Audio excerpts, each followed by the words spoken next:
목장의 친교와 기쁨을 담당하신 우리 다시 한번 친교 부장님들께 다시 한번 더 격려의 박수 부탁드립니다.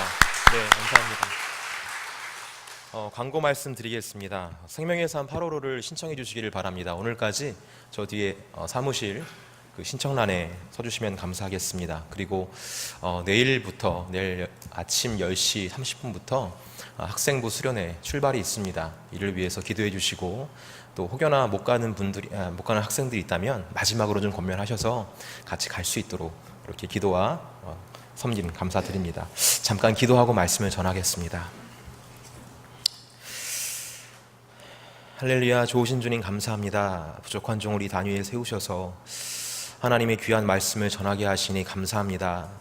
말씀을 준비하면서 느끼는 것은 부족한 종의 능력 없는 모습, 하나님 부족한 모습뿐밖에 없었습니다. 하나님의 온전하시고 생명 넘치는 그 말씀을 이 시간 주의 성령을 부으사 능력 있게 전할 수 있도록 하나님께서 인도하여 주시고, 말씀을 듣는 모든 우리 성도들의 마음을 주님께서 기경하여 주시사 하나님 그 마음밭이 옥토가 되게 하셔서 30배 100배의 결실을 맺을 수 있는 복된 우리 모두가 될 수 있도록 하나님께서 은혜를 허락하여 주시옵소서. 더욱이나 중요한 것은 이 시간 하나님 온전히 주님만이 드러나기를 원합니다. 주님만이 찬양받으시고 주님만이 더 분명해질 수 있는 복된 시간 될 수 있도록 인도하셔서 하나님의 구원의 역사를 더 깊이 맛볼 수 있는 복된 시간 될 수 있도록 하나님께서 은혜의 은혜를 더하여 주시옵소서. 성령 하나님 영광 중에 임하실 걸 믿고 감사하고 찬양하며 우리를 죄와 사망에서 구속하신 예수님 이름으로 간절히 기도 올립니다. 아멘. 오늘 본문은 빌립보 가이사랴라는 지방에서 일어난 일입니다. 빌립보 가이사랴는 구약시대에 바알갓이라는 곳으로 불렸던 곳으로서 그때의 구약시대의 이 빌립보 가이사랴 지방은요, 바알을 아주 예배했던 그런 우상숭배의 장소였습니다. 그리고 시간이 흘러서 그리스인들이 그들의 신인 판이라는 신, 목축의 신이고 문화의 신인데요, 그 판이라는 신을 이곳에서 숭배해서 이 마을의 이름이 바알갓에서 파네아스로 바뀌게 됩니다.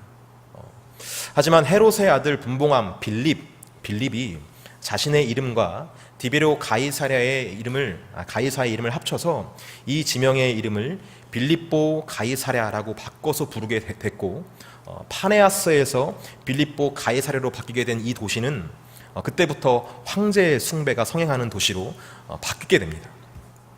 그래서 예로부터 이 자리에서 우상 숭배가 이렇게 성행했던 이유가 있더라고요. 그것은 이 빌립보 가이사랴 이곳이 지정학적으로 대단히 중요한 곳이기 때문이다라고 얘기하는데요. 이 도시로부터 요단강 서쪽에 비옥한 평야가 이렇게 흐르게 됐고 시작되고, 그로 인해서 농업과 상업과 그리고 군사적 요충지로 여겼던 지역이기 때문에 그렇다고 합니다. 그래서 이 바알이라는 풍요, 더 많은 풍요를 바랬던 어떤 그런 일들이 있었고, 판이라는 곡물과 목축 더 잘 되길 위해서 그런 이제 우상을 섬겼던 것이고, 명예와 권력이라는 황제 숭배가 이곳에서부터 이제 더 성행했던 것입니다. 이렇게 빌립보 가이사랴라는 곳은 예로부터 많은 사람들이 왕래하여 각종 우상 숭배가 성행하던 곳이었습니다. 예수님께서는 이 우상 숭배가 성행했던 이 빌립보 가이사랴에서 제자들에게 이렇게 묻고 계십니다. 사람들은 나를 누구라 하느냐? 그리고 너희들은 나를 누구라 하느냐? 예수님의 이 두 가지 질문 속에 숨겨진 의도가 있다고 생각합니다.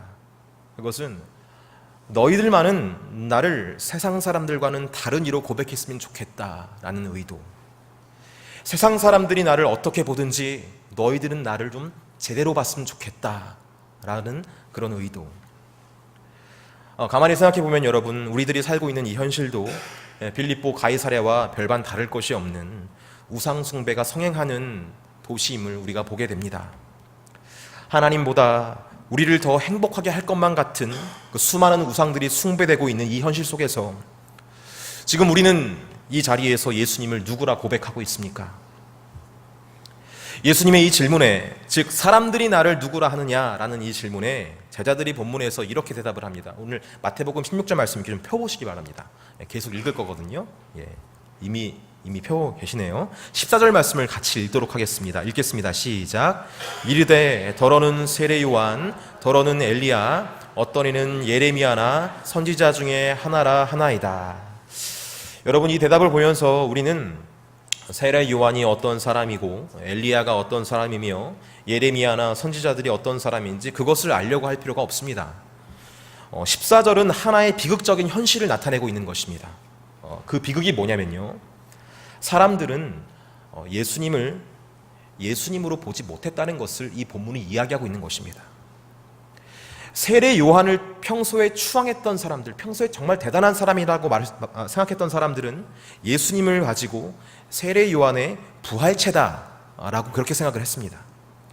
그리고 평소에 엘리야를 추앙했던 사람들은 예수님을 엘리야의 부활체다라고 생각을 했어요.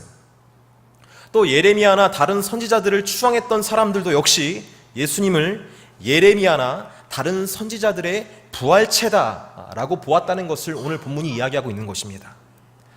여러분, 당시 유대교회는 이 부활에 대한 이상한 미신적인 신앙이 유행하고 있었습니다. 그래서 과거의 어떤 영험한 선지자들이 이 땅에 다시 부활하여 우리를 구원할 것이다 라는 다소 엉뚱한 신앙이 유행처럼 번지고 있었던 것이죠. 일례로 마태복음 14장 2절을 보면요, 헤롯이 예수님을 보고 이렇게 얘기합니다. 이는 세례 요한이 부활해서 능력을 떨치고 있는 것이다 라는 본문이 나와요.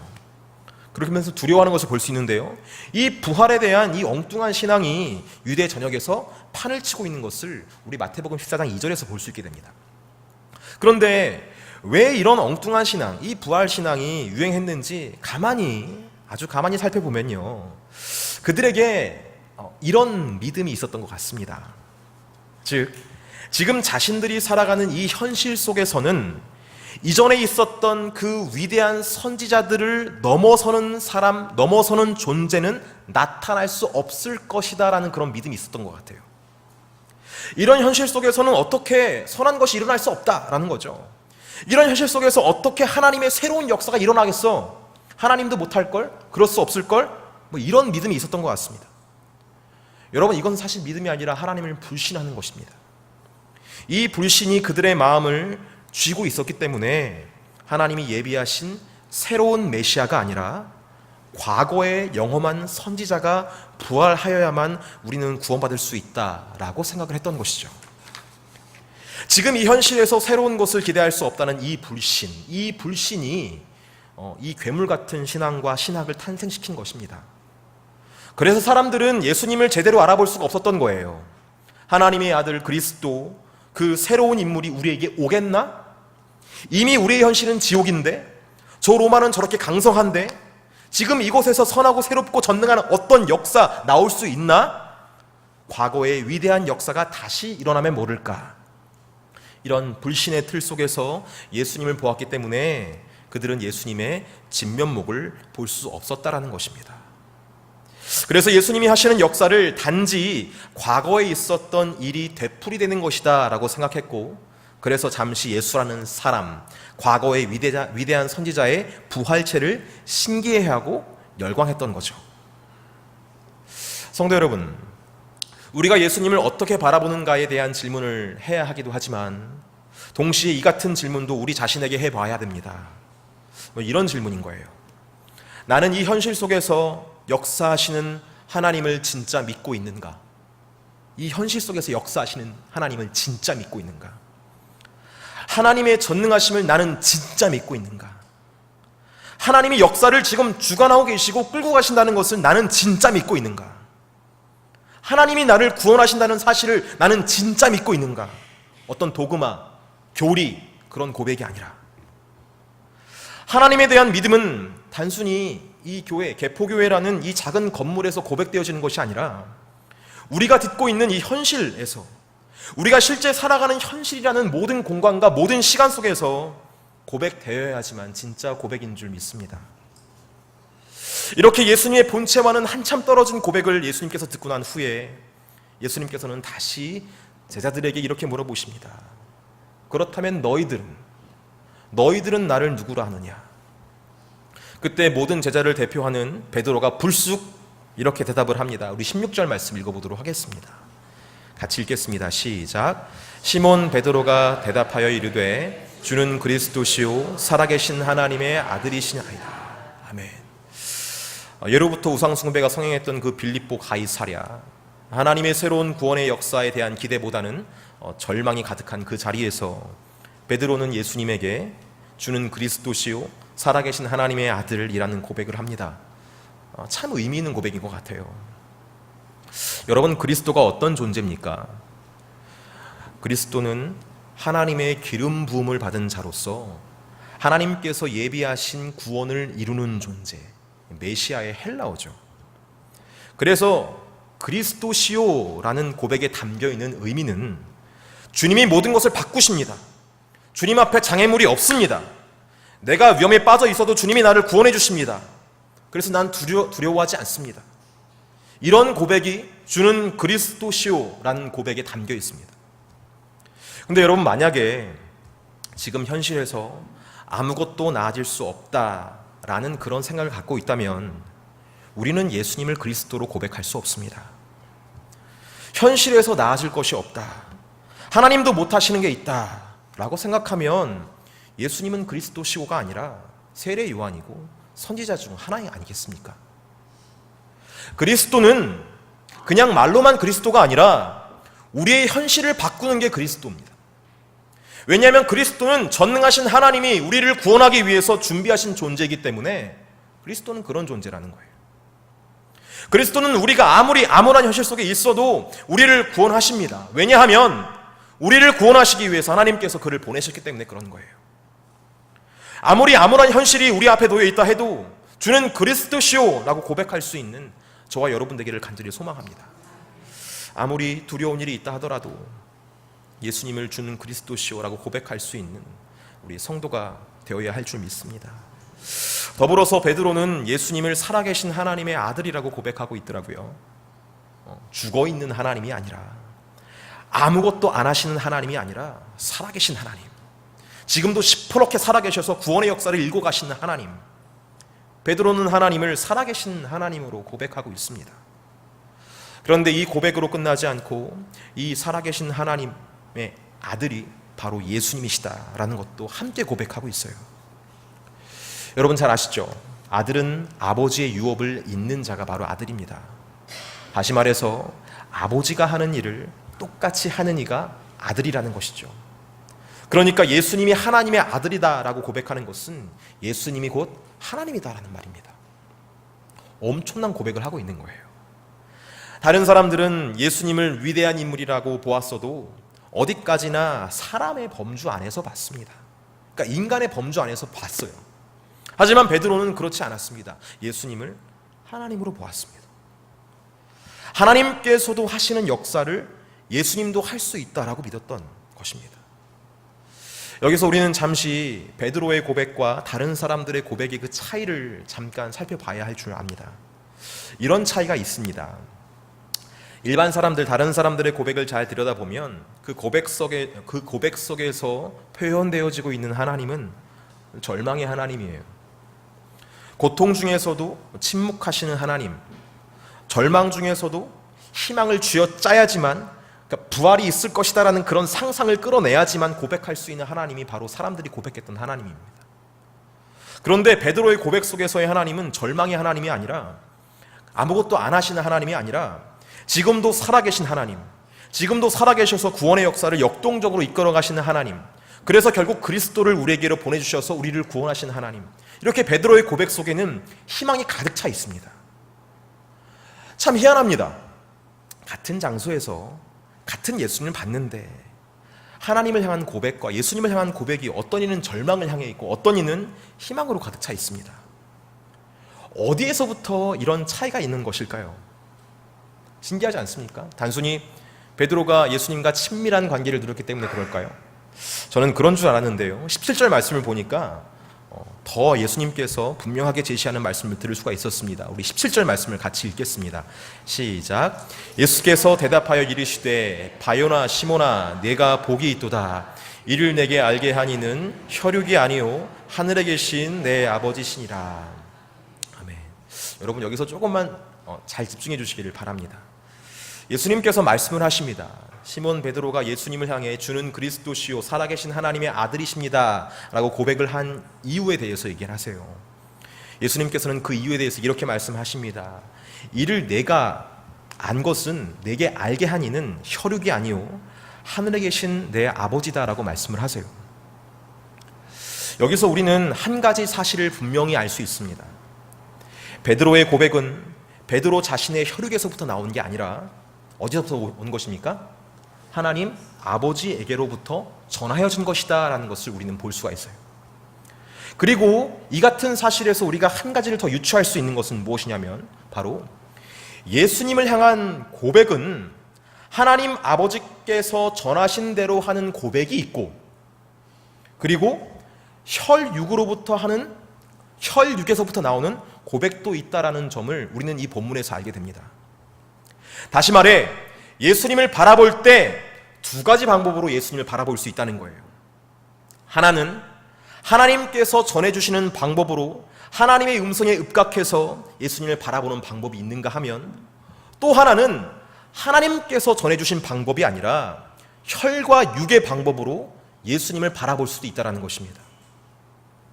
여러분, 오늘 본문 전에, 그러니까 마태복음 16장 1절부터 4절까지 바리새인과 사두개인이 나와서 예수님께 하늘로부터 오는 표적을 구하는 그런 본문이 나옵니다. 뭐 이런 거예요. 예수, 네가 제일 잘하는 기적 한번 해봐. 그런 말이 나와 있지는 않습니다. 제가 지금 이렇게 하는 거예요. 그 표적을 내가 확인하고 내가 너를 믿을까 안 믿을까 한번 결정해 볼게. 이랬던 것 같아요. 그러자 예수님께서 4절에 이렇게 말씀하십니다. 악하고 음란한 세대가 표적을 구하나 요나의 표적밖에는 보여줄 표적이 없느니라 하시고 그들을 떠나 가시니라. 여러분, 혈과 육의 방법으로 예수님을 본다는 것은 바로 사두개인과 바리새인들의 태도를 말합니다. 이런 거죠. 혈과 육으로 예수님 바라본다는 것. 나를 납득시켜봐. 그러면 내가 믿지. 내 이성, 내 판단 기준, 그것에 부합하는 행동을 네가 해봐. 그럼 내가 믿지. 혈과 육으로 예수님을 보려고 하는 것입니다. 그리고 오늘 본문 바로 전에, 그러니까 요나의 표적을 말씀하신 뒤에 16장 5절부터 12절까지는 또 이런 내용이 있습니다. 바리새인과 사두개인의 누룩을 조심하라는 그 예수님의 말씀이 나오고요. 근데 그 말씀이 선포되는 중에 막 딴짓을 하고 있는 그 제자들이 나와요. 당장 먹을 빵이 없어서 막 동동거리는 제자들의 모습이 나옵니다. 예수님께서 이렇게 그 이제 사두개인들을 만나고 떠나십니다. 그리고 저렇게 혈과 육으로 나를 바라보는 자들을 본받지 말라고 그들을 누룩으로 비유하시면서 이렇게 예수님께서 제자들에게 말씀을 하고 계신 중이었어요. 근데 예수님께서 그 말씀 중에 누룩이라는 단어를 말하자 그들이 떠올린 것은 아주 이상한 걸 떠올렸습니다. 뭘 떠올렸을까요? 빵을 떠올렸어요. 빵에는 뭐가 들어가기 때문에? 누룩이 들어가기 때문에. 그래서 빵! 이래가지고 나 빵 안 갖고 왔다 이렇게 나온 거예요. 예수님이 누룩에 대해서 얘기하고 있고, 야, 너네 바리새인과 저 사두개인은 누룩 같은 녀석들이니까 본받으면 안 된다. 저 신앙은 본받으면 안 돼. 그러니까 빵 갖고 왔다. 얼마나 어이가 없습니까? 그래서 예수님께서 막 경을 치면서 야, 이러면서 막 이제 말씀을 하시는 부분인 거예요. 그러니까 이 본문을 보면서 어떤 걸 볼 수 있냐면, 예수님의 말씀을 듣지 않고 이 빵은 어떻게 하지? 그런 이렇게 예수님과 제자들의 모습이 갈라지는 모습을 볼 수 있겠습니다. 여기서 또한 혈과 육으로 예수님을 대하는 자들의 모습이 나와요. 뭡니까? 예수님께서 말씀하시는 거, 하나님께서 말씀하시는 건 안 듣는 거예요. 귀뚱으로도 안 듣는 거예요. 뭘 듣습니까? 지금 내가 없는 거, 다른 것에 신경 팔고 있는 인간의 모습이 나오는 거예요. 예수님께서 말씀하시는 바를 듣지 않고 자객이 지금 없는 것, 부족한 것, 염려하는 것, 걱정하는 것, 초조한 것, 그래서 예수님 말씀 못 듣는 것, 이게 바로 예수님을 혈과 육으로 대하는 것입니다. 이렇게 혈과 육으로 예수님을 바라보면, 그리고 혈과 육으로 예수님 말씀을 들으려고 하면 어떻게 된다는 거예요? 예수님을 예수님으로 보지 못하고 세례 요한으로 보고 엘리야로 보고 다른 선지자로 볼 수 있게 된다라는 것을 본문이 이야기를 하고 있다는 것입니다. 여러분, 우리가 보고 싶은 대로, 내가 내 야망대로, 내 마음대로, 내가 원하는 대로 예수님을 보려고 하면 그래서 어떤 기준을 세워서 이것에 부합하면 예수님을 나의 왕으로, 이것에 부합하지 못하면 예수님을 나와 상관없는 분으로, 그렇게 보려고 하는 혈과 육으로 예수님 보려고 하면 예수님의 진면목을 오히려 볼 수 없게 된다는 사실을 성경은 이야기하고 있다는 것입니다. 하지만 우리가 원하는 대로가 아니라, 우리가 보려고 하는 대로가 아니라 하나님께서 보여주시는 대로, 하나님께서 들려주시는 대로 예수님을 보면 그때야 비로소 우리는 예수님을 어떻게 고백할 수 있는 거예요? 예수님을 나의 그리스도요, 살아계신 하나님의 아들로 볼 수 있게 된다는 것을 본문이 이야기하는 것입니다. 여러분, 저는 이 말씀을 보면서 이것은 비단 예수님을 바라보는 방법만을 이야기하지 않는다고 생각합니다. 우리가 얼마나 자주 지금도 살아계신 하나님의 역사를 왜곡해서 바라보고 있습니까? 우리가 얼마나 자주 하나님의 눈길이 가고 있는 그 영혼을 얼마나 정죄하고 있습니까? 우리가 얼마나 자주 하나님의 섭리를 왜곡해서 생각하고 있습니까? 왜 이렇게 우리가 하나님의 영혼들, 하나님 바라보시는 영혼들, 하나님의 역사를 주관하시는 그 역사들, 그 상황들을 왜 그렇게 이상하게 바라보고 정죄하고 판단하고 믿음으로 반응하지 못하는 것일까요? 상황과 사람과 현실을 혈과 육의 눈 관점에서 보려고 하기 때문에 그렇다는 거예요. 여러분, 상황을 볼 때에도, 그리고 한 영혼을 볼 때에도 혈과 육의 눈으로 보면 그 상황 안에 숨겨져 있는 하나님의 가능성, 그 영혼을 향한 하나님의 사랑과 관심, 우리는 그것을 볼 수 없게 되고 나의 기준으로 그것을 쳐내게 됩니다. 하지만 상황과 현실, 그리고 그 한 영혼을 하나님의 음성 안에서 바라보게 되면 그 안에 계신 예수님을 우리는 볼 수 있게 된다는 거예요. 예수님은 약속하십니다. 너는 베드로다. 너의 그 반석에 내 교회, 내 공동체를 세울 것이고 그 공동체는 음부의 권세가 틈타지 못하게 될 것이다. 너에게 천국의 열쇠를 내가 줄 거다. 네가 땅에서 매면, 잠그면 하늘에서 잠기고, 내가 땅에서 풀면 하늘에서 풀릴 거다.